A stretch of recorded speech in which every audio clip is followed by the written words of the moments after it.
This week, reporter Richard Gere tracks down Julia Roberts for a story on the Runaway Bride. A little boy finds a friend in the Iron Giant. And Samuel L. Jackson races to keep super smart killer sharks from heading into the deep blue sea.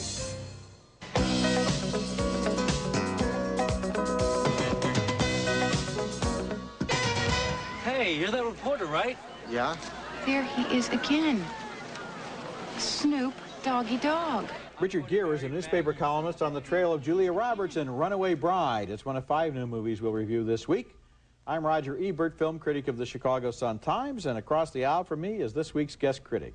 And I am Joyce Kilhaywick, film critic for WBZ-TV in Boston, and it is great to be here, Roger. I knew it would come to this. Yes, you are my Oscar buddy. We stand next to each other on the red carpet and harass the stars as they go into the Academy Awards. That's right. Okay, our first movie is Runaway Bride, reuniting after 9 years the director and the co-stars of Pretty Woman. But this is a pale shadow of Gary Marshall's wonderful 1990 film. Richard Gere stars as a newspaper columnist who writes a reckless, woman-bashing column based on a story told to him by a drunk in a bar about a Maryland woman who has stranded, he says, 7 or 8 would-be husbands at the altar. The bride, played by Julia Roberts, is outraged. She only stood up 3 guys. She writes a letter to the editor claiming 15 factual errors. Listen, it's in the paper. Okay, come on, try this on first. Okay. All right. I don't want to read it to you, so come over this way. Okay. Ready? Dear Maggie Carpenter, I apologize to you for this unfortunate matter. Here it is. Graham's column will no longer be appearing in this paper. Best of luck in your upcoming marriage. Hey, okay, this is the weight of the pack you'll be carrying in the Himalayas. Okay. You let me know if it's too heavy. We'll just... Whoa!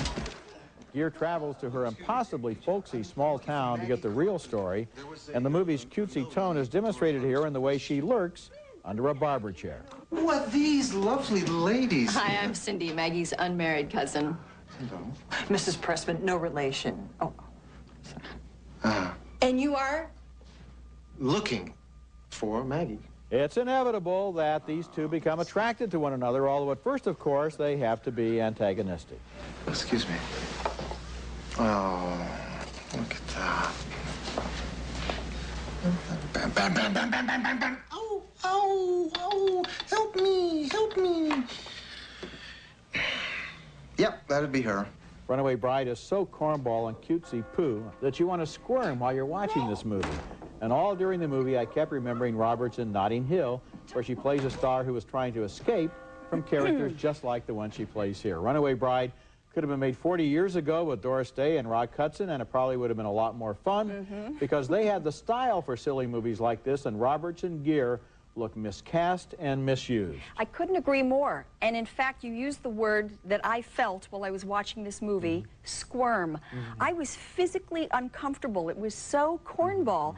And it isn't that we don't know where this is headed. I mean, we know that they're destined to... We know exactly where it's headed, yeah. But that can still be interesting if there are enough hurdles for them to overcome. I think that the relationship needed to be threatened in some way. They needed to introduce another character, like a third party. And, you know, she's got a boyfriend. Oh, but he hardly counts as a third party. He's such an obvious lunk that, you know, you can dismiss him immediately. He's just benevolent. He just stands there and lets everything happen to him. And all the people in this town are like refugees from Pleasantville, from the black and white part of Pleasantville before the color got into their world. I didn't buy that small town for a moment. No. Remember the luau scene where they're giving the go-away party for the bride, and it looks like a Hollywood set. This is one of those... It should look like a town hall with crepe paper. One of these small towns where everybody in town knows each other and they all live in each other's pockets. Exactly. Well, so we're in agreement on Runaway Bride. I'm predicting that when audiences see this, we're going to have runaway audiences. Our next movie is a full-length animated feature from acclaimed writer-director Brad Bird of The Simpsons fame. It's based on a children's book by British poet laureate Ted Hughes. The Iron Giant tells the story of a friendship between a young boy and a giant robot. It's set in the late 50s in the small town of Rockwell, Maine, where 9-year-old Hogarth lives with his single mom, a waitress at the local diner. Eli Marienthal voices Hogarth. You were going to get your pet, honey? I will, Mom. Right after I finish talking with Dean. Dean. Found your pet. Where?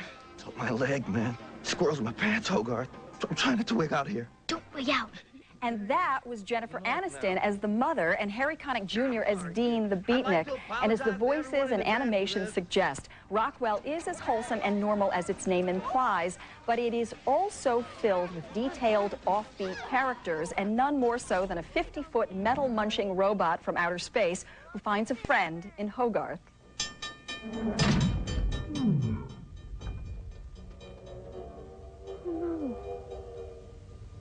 Put it back! Put it back right now! Help me! I need your help! Hogarth immediately recognizes the Iron Giant's humanity and attempts to protect him from an evil federal agent who's trying to destroy him.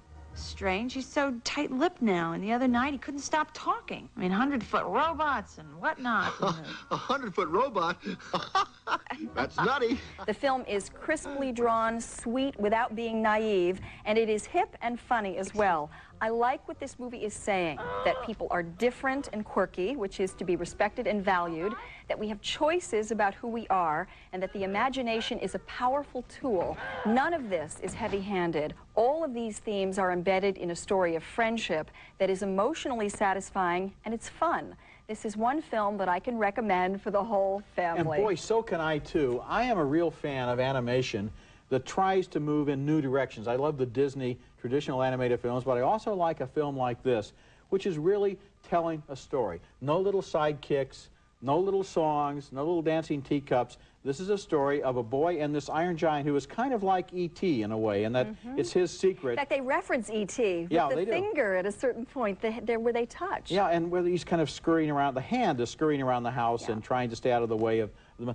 I thought that this film gave a lot of things for people to talk about afterwards, involving destruction and violence and war, and the Iron Giant learning that even though he has these weapons, it's not right for him to use them. My one little issue at the end of the film was that I was thinking, geez, this anti-violence message coming on a little bit too strong here. And when I really stepped back, I realized it was wholly in keeping with the rest of the cartoon, and it was really subsumed in that larger story about the power of the imagination. Right. Coming up later in the show, Samuel L. Jackson is a shark fighter in Deep Blue Sea. Coming up next, two brothers who share everything are intrigued by the same woman in Twin Falls, Idaho. Francis Falls?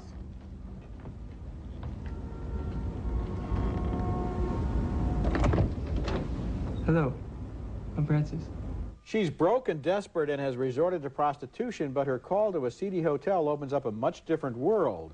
In that scene from the brilliant new film Twin Falls, Idaho, Michelle Hicks is the desperate young woman, and identical twins Michael and Mark Polish play Siamese twins. They've called her hoping for what may be their first sexual experience, but she runs away, only to return with her friend, a doctor, when she finds out one of the twins is ill. Get them some proper food. What are they?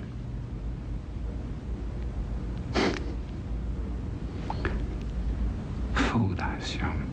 That's the rarely seen but always intriguing actor Patrick Bouchot there as the doctor. As the sick twin named Frances slowly recovers, she becomes friends with the dominant twin named Blake. Why are you two here? I came here to visit a relative.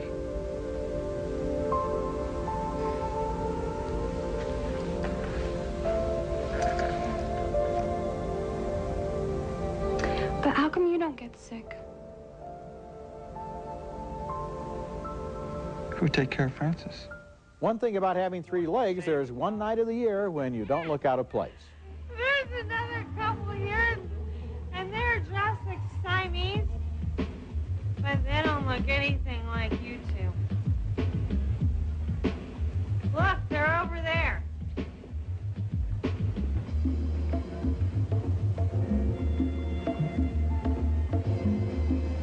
The movie was written by its stars, Mark and Michael Polish, and directed by Michael Polish. You can almost guess right away when a movie is going to be really good.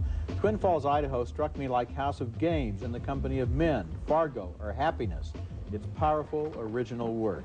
The idea of Siamese twins is not handled as a gimmick, but as a way to explore how these two men have developed a love and mutual dependence that is almost inspiring. And like all good fiction, the movie involves change. As she gets to know them better and understand them, the young woman learns a lot about her own life. Twin Falls, Idaho isn't all serious, though. It's funny, sardonic, and ironic, too, and I think it's one of the year's best films. Boy, I couldn't disagree with you more. You know, I recognize this as a very worthy film, but delicate. It's too delicate.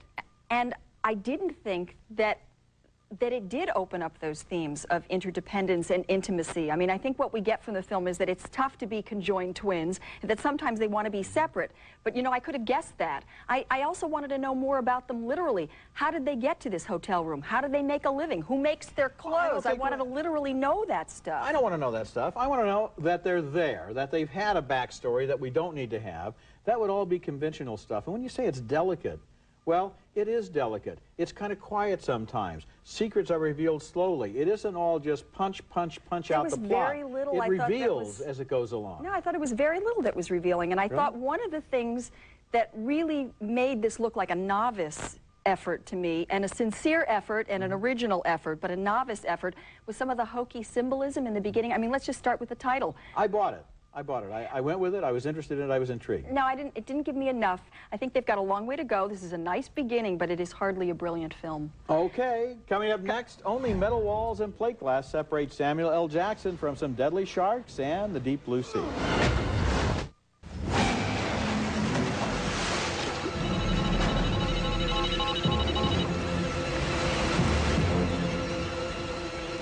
Bad dreams? Could very well be. That's Thomas Jane as Carter, a shark wrangler with a prison record, in a scene from our next film, another one of those don't tamper with nature or it will come back to bite you movies. It's called Deep Blue Sea, directed by Rennie Harlin, and from its opening scene, the film references the high watermark for all movies of this genre, Jaws, as a group of kids partying on board a sailboat gradually realize they're not alone. You guys hear that? What is that?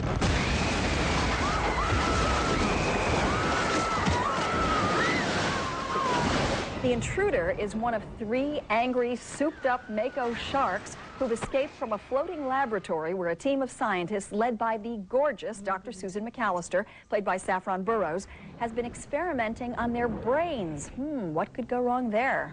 Tell me I didn't see that.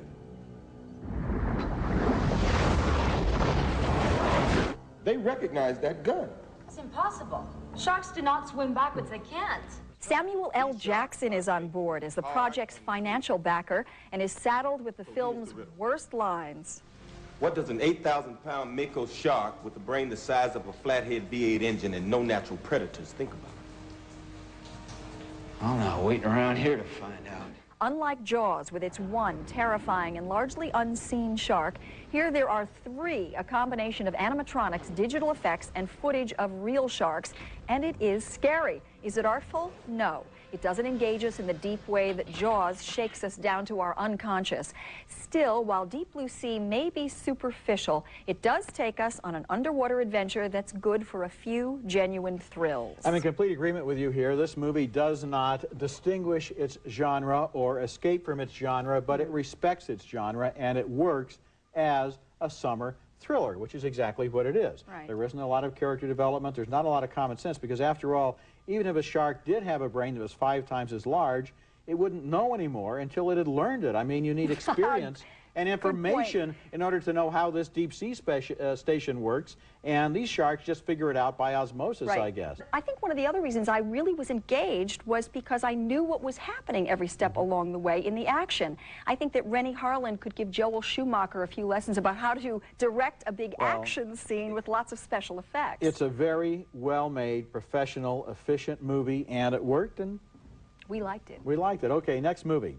Have you ever been totally amazed by the way strange connections turn up between people and places that ought to have no connection at all? Well, Genghis Blues is a movie that travels about as far as you can possibly go, all the way to the obscure republic of Tuva, which is just a little outside of outer Mongolia. The movie begins with a blind blues singer from San Francisco named Paul Pena. One night, 15 years ago, while he was searching for stations on his shortwave radio, he heard a weird and wonderful sound.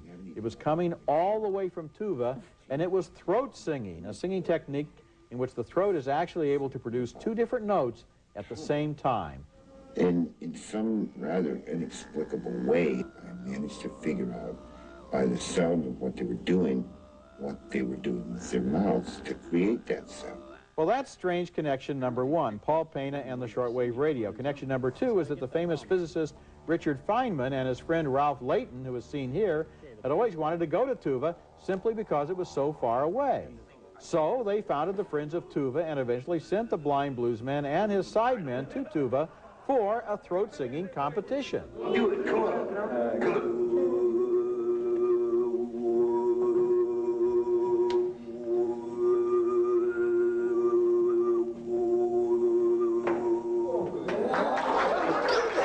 There have been a lot of images symbolizing the brotherhood of man, but the sight of a blind blues singer from San Francisco, whose family comes from the Cape Verde Islands, participating in a Tuvan throat-singing competition, I think that more or less takes the cake. And it helps that Paul Pena is such a fascinating man, funny, gentle, with a sort of sad story of his own. Genghis Blues is one of those films that documentaries were invented for because no fiction film could possibly have dreamed up this wonderful story. I couldn't agree with you more. This was one of the most extraordinary things I'd ever seen, and it satisfied for me one of the real reasons I go to the movies, and that is to be a voyeur and be taken into a world I didn't know existed. And you're right, I could not have imagined. Of course, I happen to be an expert on Tuvan throat singing. Oh, really? I didn't realize I'd that. actually heard an album of Tuvan throat singing, had never heard anything like it, and they can actually do 2, 3, and 4 notes. He learns this himself. And goes there. This would be a remarkable accomplishment for anybody, and then when you think that he's blind on top of it and has other problems, which we find out about in the course of the film, it becomes all the more remarkable. It's extraordinary. The only thing I would have liked was more Tuvan throat singing. I just wanted to hear more of it, especially that one guy who can really do it. And then he goes and invents a whole other style of music right in the middle of the picture at the climactic moment. I know, yeah, it's great. When we come back, my video pick of the week, 3 family films at special sale prices. La la la.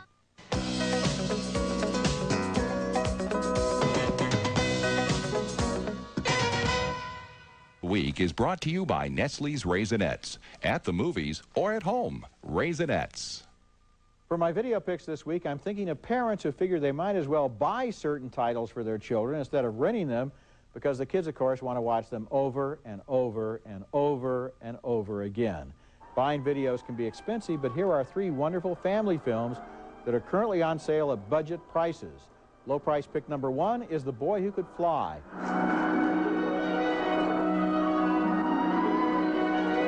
Budget price pick number 2, Babe, the original Babe, the enchanting story of a pig who thought it was a dog. Woof, woof, woof, woof. Move along there, you big buttheads. And my 3rd low-price family choice is Kiki's Delivery Service, the exciting animated film from Japan about a young witch who starts her own business. Let's go, Gigi. Excuse me, young lady. Oh my goodness! All 3 of those titles are priced between $10 and $20, and you can find them at discounts up to 30%. That's cheaper than renting them a dozen times, and they're my video picks of the week.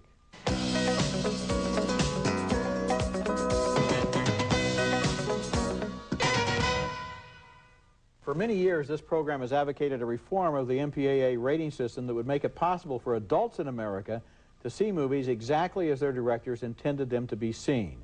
The R rating is too restrictive, and the NC-17 rating has become associated with hardcore pornography. I've suggested a new A rating to come between the R and the NC-17. It would mean adults only, but not pornography. Now the issue is in the news again because of the controversy over the editing of Stanley Kubrick's Eyes Wide Shut. Both the Los Angeles and the New York Film Critics Associations have called for reform in the rating system, and Peter Bart, the influential editor of Variety, has joined the call for an overhaul, even agreeing that the A rating might be a good idea. If you wonder why the United States is the only major movie-going nation with no workable, practical adult film category, this might be a good time to write the MPAA and ask them. And I would agree that anything that would help us make the choices for ourselves about what we were going to see is a good idea. I like the idea of the ratings as an informational system, but not enforce it.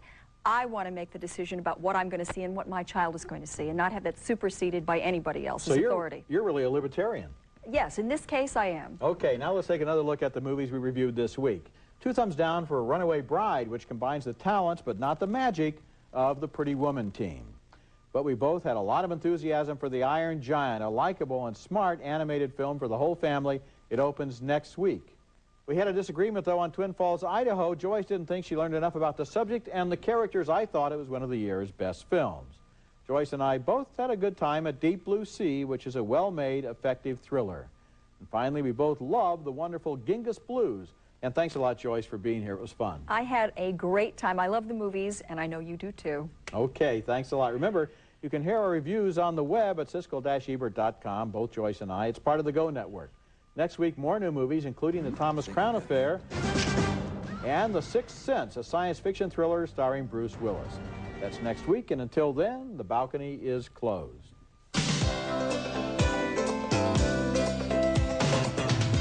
For a limited time, save 25% off Meinike's lifetime mufflers, backed by a nationwide warranty.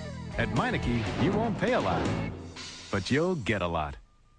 Urinary pain isn't going to stop you today. Urostat, from the makers of Monistat, relieves urinary pain until you can see your doctor.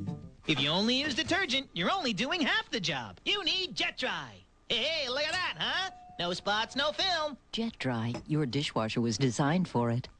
Nothing tastes like popcorn cooked in a pot on the stove. Except, new home-style microwave popcorn from Pop Secret. Closed captioning for Siskel and Ebert is brought to you by 1-800-US-SEARCH. Locate a long-lost friend or family member. Find anyone. Call 1-800-US-SEARCH.